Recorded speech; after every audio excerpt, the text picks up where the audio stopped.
This is Pulse of Africa, the face of Ethiopia, the voice of Africa.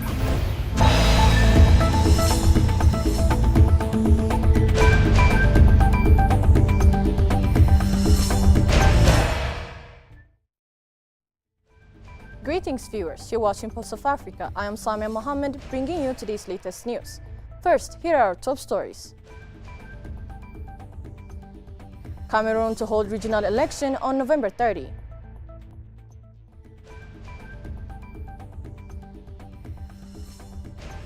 AU voices concern over US migrant deals with African nations.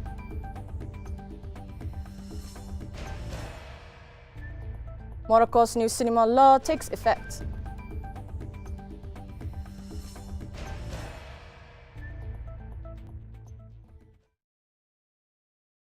Now, the news in detail. Cameroonian President Paul Biya on Monday signed a presidential decree slating the election of regional councillors for November 30. The election will take place in individual headquarters across the Central African nation. An electoral college made up of regional delegates and traditional leaders, such as village chiefs, will vote to choose 900 regional councillors for a 5-year mandate, 90 for each of the country's 10 regions. According to the country's constitution, the president of the regional council is the representative of the head of state. In 2020, Cameroon held its maiden regional election.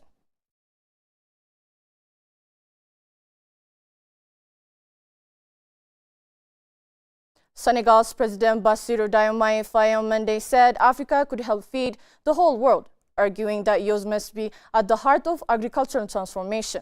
Speaking at the opening session of Africa Food Systems Forum in the Senegalese capital of Dakar, Faye said Africa has all it needs to become self-sufficient in food, could help feed the whole world. With 65% of the world's arable land, a creative youth, and immense resources, our continent has the assets to build its food sovereignty, he added. Faye urged Africa to rely on itself to achieve food security and to adopt a solution-led approach, saying it required massive investment in water management, innovation, local processing, and intra-African trade.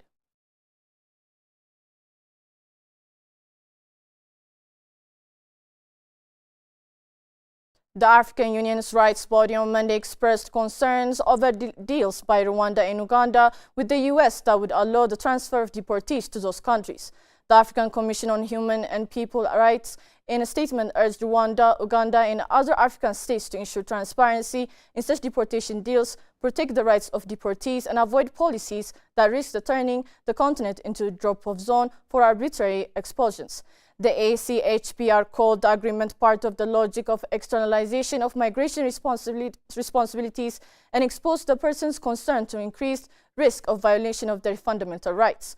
The AU body said deportation may violate the principle of non-refoulement, the ban on collective expulsion, and the rights to dignity and asylum under the African Charter on Human and People's Rights and other international and regional agreements.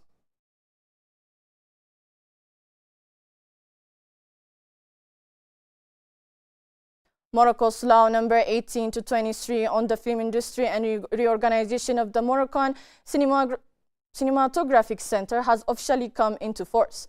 The new law aims to strengthen Morocco's attractiveness for both domestic and foreign investments in the film sector.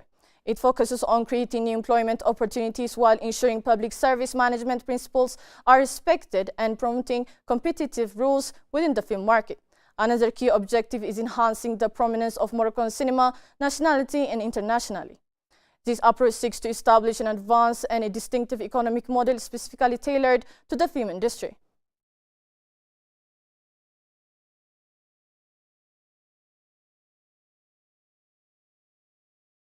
In other news, one of Afghanistan's worst earthquakes has killed more than 800 people and injured at least 2,800, authorities say, as they warned that the death toll could rise. Helicopters ferried the wounded to hospital on Monday in the eastern provinces of Kunar and Nangarhar as officials combed the rubble for survivors after magnitude 6 tremor hit just before midnight on Sunday.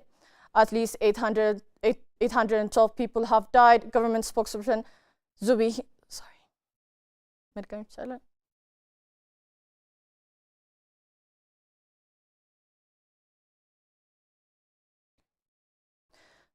Government Government spokesman Zubillah Mujahid said at a news conference on Monday as the disaster further stretches the resources of the war-torn nation already grappling with poverty, drops in humanitarian aid, and the pushback of hundreds of thousands of Afghan refugees and migrants by neighboring countries. Ministry of Interior Affairs spokesperson Abdul Matan Ghani told the Reuters news agency that rescue teams had been mobilized to accelerate assistance so that comprehensive and full support can be provided.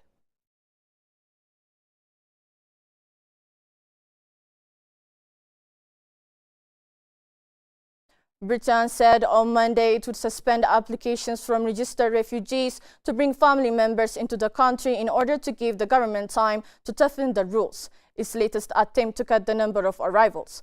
Prime Minister Keir Starmer's Labour government is under mounting pressure to reduce the number of asylum seekers reaching Britain from France in small boats after hotels housing migrants became a focal point for weeks of sometimes violent demonstration. Interior Minister Yvette Cooper told Parliament that more and more refugees had applied to bring in family members, placing pressure on housing across the country. Many were applying to bring over families within about a month, whereas as recently as 2019, they were waiting 1 or 2 years or more. Cooper said she would suspend the system while the government looked to toughen the rules.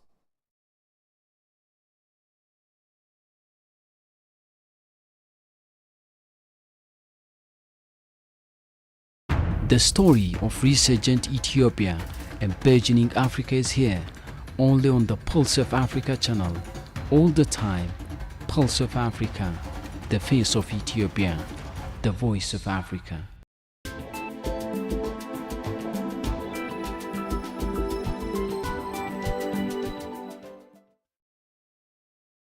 Now to business news.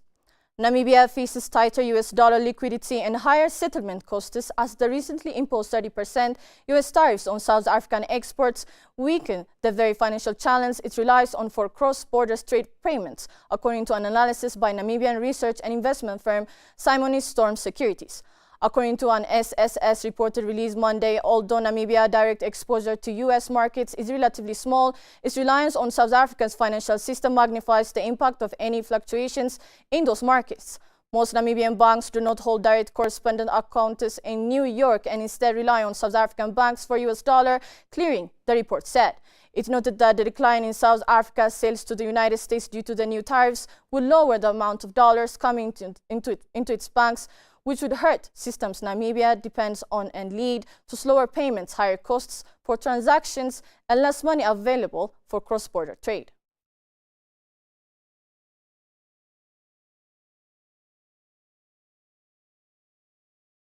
Finally, Mauritanian economist Sidi Oulta was sworn in as president of the African Development Bank at the institution's headquarters in Abidjan, Côte d'Ivoire on Monday.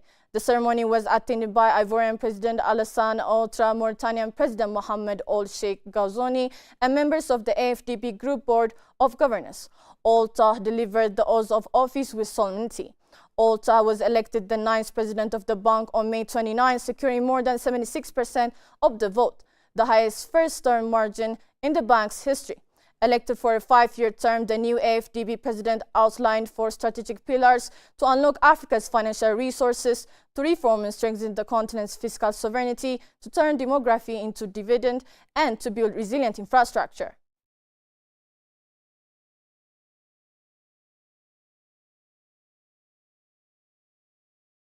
Before we close, here's a quick look at the latest global commodities prices updates.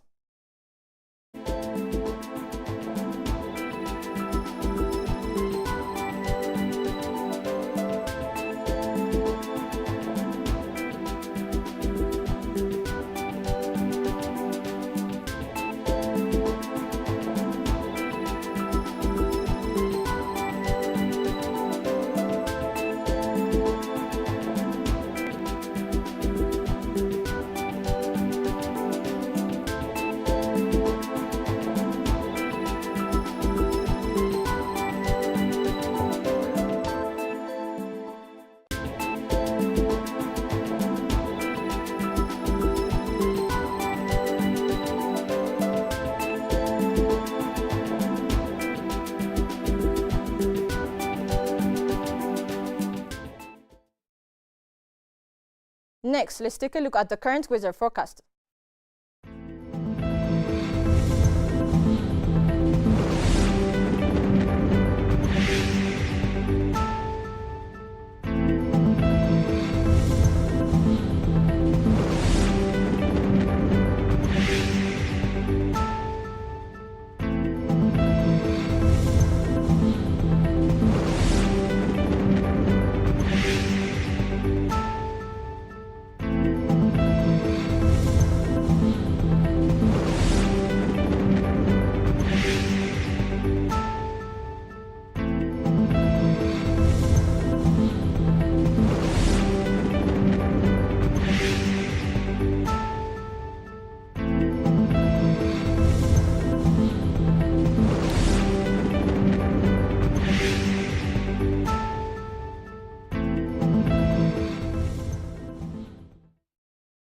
That's all from Pulse of Africa today. Thank you for being with us.